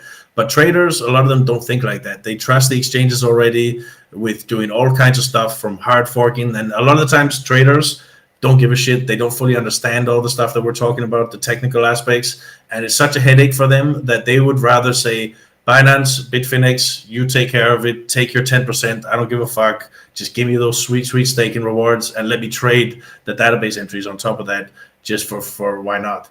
And then obviously, one more point though, they would also have a tool on the exchanges where if you have ETH, you can just say, give me BETH, and it'll be a one-to-one. You could earn rewards while trading. Does it make sense? No, because as soon as it gets out of your hands, you no longer have a stake. BETH, you're still holding BETH, so you're actually trading and earning rewards. No. Once you've sold it, someone else is going to earn the rewards because every 6.5 minutes, So every 6.5 minutes, the system has its database, and Flimber probably is following me pretty well on this. Like every 6.5 minutes, when they're dispersing the rewards, they take a snapshot of the user database, and they can see all of the BETH in the system and all the users on in the columns there. They can see this guy has this much BETH, that guy has that much BETH. So if someone had just 1 second before that are being issued, how are they going to be issued to the BETH holders? Like the rewards are stuck on the Ethereum chain, and how are BETH holders receiving it? It's like I said, it's all in database entry land. So you take a snapshot of the database on the central exchange server, and then you just disperse it out to those users' accounts. It just only exists in the database. Yeah, it makes sense. Yeah. So, I mean, this is definitely a product that's going to exist. Like what kind of Will this be an ERC20 token, or like No, is it going to no. be itself its own token or a coin which you can't trade, like send on the blockchain, or what it's going to be? I don't think there's any value to be added from making a token out of it. I think someone else on the Prism or Prilabs Discord mentioned the same thing. Like maybe it should be a token. I don't really see the value of that. I think it's safer for the central exchange, which is handling all of the BETH staking, that they themselves have just database entries which they are tracking. I don't think there's much value added from having a token, although you could. Go ahead. Definitely safer for them to fucking make sure they're in control. They don't want somebody else fucking it up on their exchange, sending over the token to them and them having to fucking account for it. Yeah, I would say it's similar to the chain split markets, where you just want to keep it in your database, make sure you have all the numbers adding up, and it's just a very smooth system that way. No real value added to make it a token. Guys, talking about staking, two things come to mind with regards to this. Firstly, this is a lot of fucking development requirements for exchanges to do. Finex, they're very technically competent. You know, I don't think they'll have a problem with it. They've got a big team, they're proficient. But what about a lot of smaller exchanges? I mean, they're going to be struggling like fuck with this, right? Yeah, I'd rather have less exchanges at the beginning, so less noobs start taking, and after a period of time they can join the party. I can see a lot of people getting this wrong, to be honest. Getting what? Getting this wrong. I don't know, but like, what are the consequences of doing it wrong? If you're on the side of doing it correctly and someone else does it wrong, Ethereum is going to be lost. So if you have the knowledge, it's going to affect you positively. I mean, that's sort of what we were discussing before, right? Like I was trying to come up with the situations where, you know, what if you send a transaction with a validator key with 1,000 ETH, then you're just completely fucked. You can't restake what you had sent over. What if I just send 100 ETH to the staking or the conversion contract, and I don't even put anything in the data field? Does it return the money to me, or how does that work? I haven't tried it, to be honest, but you guys got to think of all these different cases, because you're gonna have people fucking up. I'm not the one who's developing it. Yeah, but you're testing it. I'm testing, but I haven't tested it. But it should be covered. I can test it for you if you want me to. I mean, I think you should test it for your Ethereum friends, right? I mean, you got to make sure that you have a robust... Dude, there are certain things when you're developing a system like this, you have back-end validation and front-end validations, and you don't want to leave some of these actions up to front-end validation, just hoping that people are using some tool which is going to make sure they are not fucking up. Okay. You're gonna need back-end validation. How does this affect you negatively? Like, if you know how to do it and someone else doesn't, you kind of profit from it, don't you? Yeah, but why are you thinking that way? You should be thinking in a way. It's the same thing with Bitcoin private keys. If someone loses his keys, you profit because there's less supply in the ecosystem. So yeah, it's kind of the same actually. I think that's a toxic mentality. You should be trying to develop a it's not something I want to see, but if you're seeing it from a negative way, there's also a positive side to it. Can you have a look at this with regards to staking yield? This is an image. It's from this article, Stake to the Heart, and it's about if the IRS taxes kind of staking yield, if all these people start staking and they start taking, say, 35%. I mean, from tax from these free, staking yields. It's not long before they end up actually owning almost all the coins. Well, don't you pay your taxes in US dollars? Yeah. So what's your point? Yeah, no, here's a good point there, Flipper. You're not giving away ETH to IRS. You have to pay the IRS in USD. Yeah, that is true. That is true. Maybe just going to end up with a lot of coins being sold. It's like saying all the taxes you paid for trading means that the IRS owns your Bitcoin now. Yeah. But if they did take the ETH themselves, Well, if they take the ETH themselves, that would be a positive thing for the ecosystem, won't be? yeah, it'd be positive in that they'd end up owning over half the supply in 20 years. Yeah. Well, if the value of Ethereum itself increases, it would take a lot of time for them to actually own it, and yeah, it would be actually the standard instead of XRP. Yeah, I mean, I thought Ethereum was meant to be cheap because the more expensive it is, the less useful Ethereum is as a network. Why? So because you can't send transactions or what? Sending transactions, registering. There are smart use contracts. cases where you don't have to send transactions. For instance, MakerDAO, where you lock up money. So yeah, there are use cases where you don't have to actively send transactions. But the same thing actually applies to Bitcoin too. So yeah, if it doesn't scale, you can't make use of it. I'm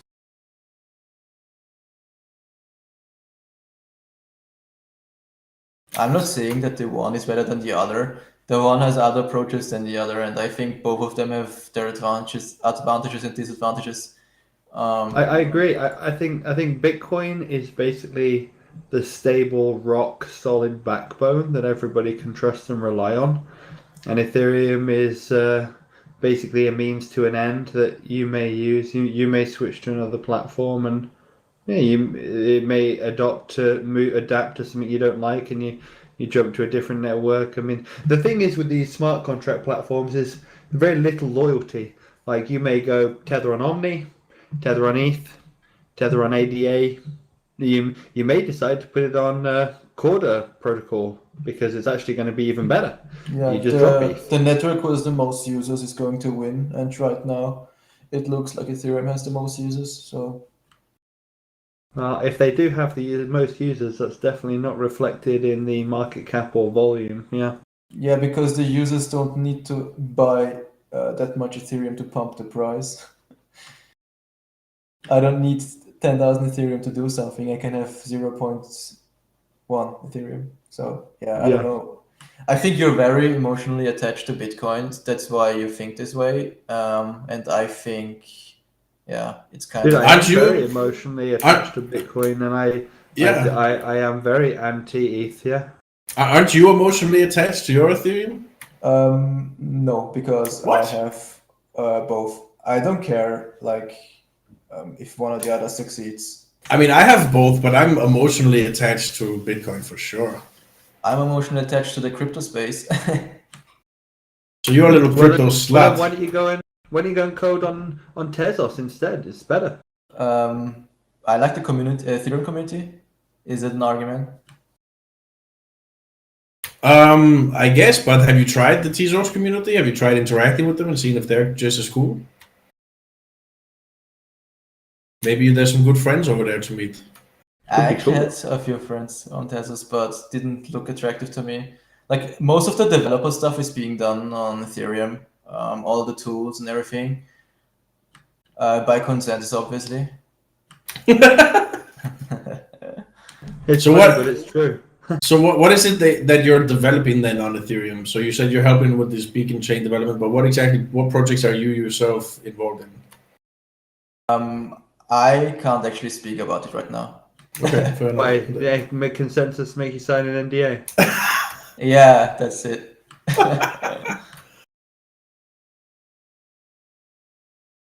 Funny because it's true. Maybe in a month or two I can come back here and you can know the truth. And it will be actually quite funny if I tell you the truth. I bet you it's TBTC, right? On the keep thing? Yeah. Blink twice if I'm right. Yeah. What about TBTC? Is that because I would assume that you think it's funny because TBTC is Bitcoin on Ethereum? I actually haven't even looked into it, to be honest. Okay. Sorry, I can't really say anything about it. I've been looking at that earlier. Sorry, The reason why I like Bitcoin is because it is incredibly decentralized, both in terms of its like the number of people that own it, like its ownership distribution, and also in terms of like every other aspect of it. It is the bedrock that every crypto tries to be, but is not. Well, people try to, or projects have tried to be Bitcoin, but right now everyone is trying to be Ethereum because they failed to be Bitcoin. That's a good thing. And the next step is to try to be Ethereum, and I think they're going to fail as well. I never said that Bitcoin is bad. I think you have a wrong image in your head. Because you're trying to argue against Ethereum, you think I'm trying to argue against Bitcoin, but I'm not. No, I'm not saying that at all. I'm arguing against Ethereum because I don't think it is decentralized, and I don't think having a 75% pre-mine, 79% pre-mine is a good idea. I don't think having that level of centralization and control I don't is see a any good thing. control. But like, if you have that image in your head, I can't change it. And if there is no data you can show me, Dude, I think there I is. linked the blog post Well, earlier. well, Here you go. Look, scroll up. 2019, 12, 10. It's complicated. Unlike a security vulnerability or major design flaw, there is no single pressing issue that we can identify with Ethereum 1 and put forward focus resources in order to correct. Similarly, if things are left entirely untouched, there will likely be no one dramatic event that causes the network to halt and catch fire. Rather, the ETH-apocalypse scenario will arise from small, subtle degradations of performance and diminishing network health as a result of natural chain growth. Link it up. I'm reading for you. 1 second.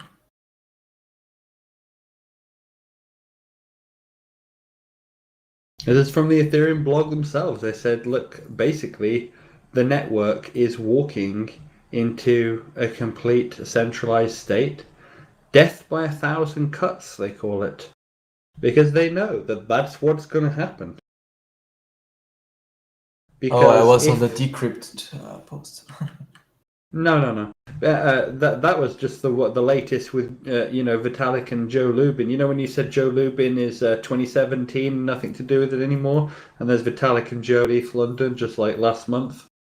But how does that mean anything because they're on the stage? I don't get your argument at all. Vitalik doesn't go around hanging out with Joe Lubin because he's heard of him. He hangs out with him because those two are literally the top tier team in Ethereum. Joe Lubin is who bought Vitalik under his wing and helped put Vitalik. When do you remember when ETH was pre-ICO and Vitalik was doing the talk in front of the bankers or with the round tables with the white cloths? Do you remember that? Anybody else remember that talk? What's it? A long time ago. You remember that talk? Well, I remember that talk. This was pre-ICO, and who organised that talk? Vitalik didn't organise that talk. Joe organised that talk. Joe organised that talk because he had the connections. Okay. Yeah. So you're saying they're friends, and Joe knows a lot of people, and that's it. And all the stuff you say about centralization, about Joe. I'm saying more than that. I'm saying because it's getting so boring because all the stuff you say. I'm trying to read through the Medium post, which is probably written by a Bitcoin maximalist, I guess. No, dude. I linked to the Ethereum blog post. Scroll up.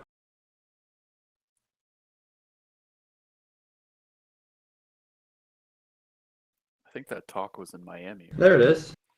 No, but I don't know why you say, oh, what you're saying is so boring. It's like you don't actually understand the ramifications of what I'm saying. What I'm saying is because of the pre-mine, that you have this top hierarchy at the top who have this hugely inflated ownership and control over Ethereum. they then pay consensus pays for all these projects to go ahead and in Fura and stuff like this, and what that leads to is they have a lot of control. Now that's what I'm talking about. That's the difference between Ethereum and Bitcoin. One has a group which have a lot of control over it. One has no group with any control over it. If you can't see that and understand that, I can't help you.